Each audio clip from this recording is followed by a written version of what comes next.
Peut-on connaître la pression à l'intérieur du réservoir liquide de cette installation CO2 transcritique à partir d'une simple sonde de température? Disons qu'on a plutôt l'habitude de faire l'inverse. Sur nos installations, on vient mesurer la pression avec nos manifolds et on en déduit la température de saturation du fluide frigorigène.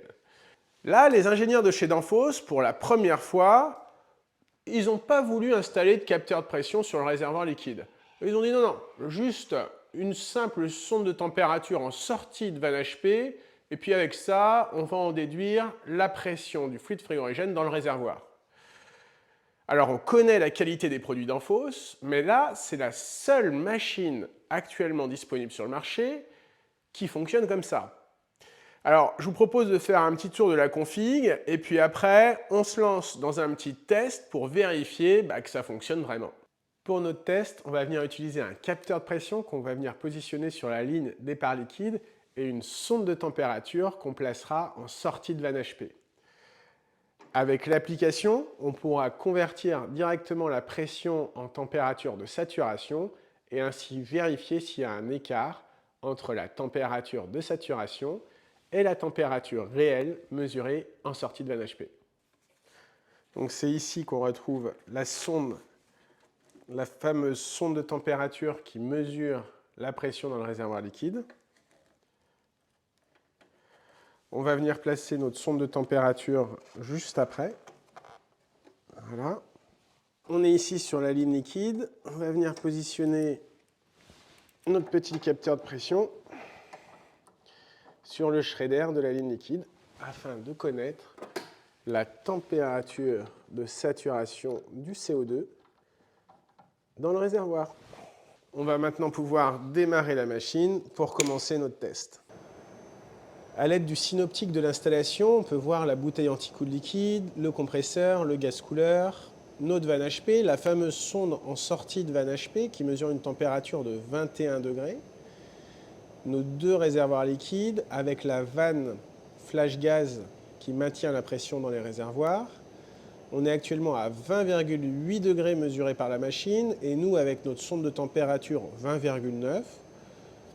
Et la pression lue dans le réservoir avec le capteur de pression est de 58 bars, soit 21 degrés. Donc on voit vraiment, finalement, la solution sonde de température pour calculer la pression dans le réservoir marche bien en régime établi.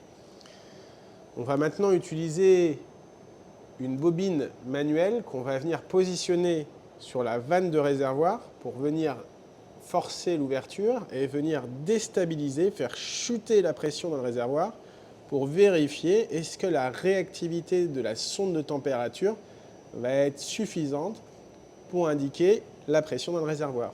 Alors la vanne flash gaz qui régule la pression dans le réservoir, c'est celle-ci, la petite vanne pas à pas Fujikoki qui se trouve ici. On va venir enlever la bobine. Alors pas d'inquiétude avec les bobines de vanne pas à pas, même en fonctionnement, ça ne va pas cramer la bobine parce que le régulateur envoie juste des petites impulsions électriques. On va venir positionner notre bobine manuelle à la place de la bobine. On va venir maintenant ouvrir la vanne flash pour faire chuter la pression dans le réservoir liquide. On était à 58 bars. Là, ça y est, on l'entend. Voilà, on entend le débit du CO2 qui se détend à l'aspiration du compresseur. On voit la pression qui chute. La température d'évaporation calculée à 19 degrés. Et ici, on a la sonde de température qui se situe ici, en sortie de Van HP. Donc là, on voit qu'il y a un petit délai de latence. La pression descend plus vite que la température de saturation en sortie de Van HP. Mais globalement, on voit que ça suit. Allez, on va stabiliser la pression dans le réservoir en refermant un petit peu notre vanne flash. On voit qu'il y a une petite erreur de mesure de 1,4 degré, ce qui doit correspondre à ce niveau de pression à environ 1 bar, 1,5 bar.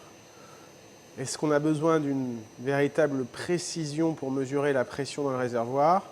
Je ne pense pas sur ce type de machine. C'est tout à fait acceptable. On voit même que ça se stabilise.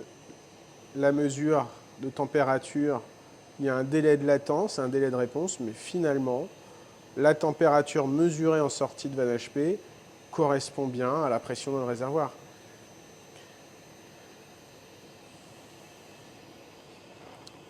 Allez, on va fermer complètement notre vanne de dégazage, la vanne flash, et on va voir si ça monte en température et en pression.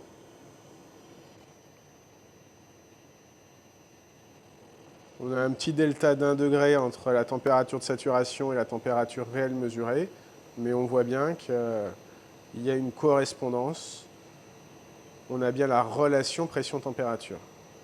Finalement, les ingénieurs qui ont choisi de supprimer le capteur de pression dans le réservoir liquide pour mettre en place une sonde de température en sortie de vanne HP, sur le diagramme enthalpique, sur le guide d'application de la machine, on constate que la pression dans le réservoir liquide varie de 40 à 60 bars, mais qu'en sortie de vanne HP, on retrouve systématiquement un mélange liquide-vapeur.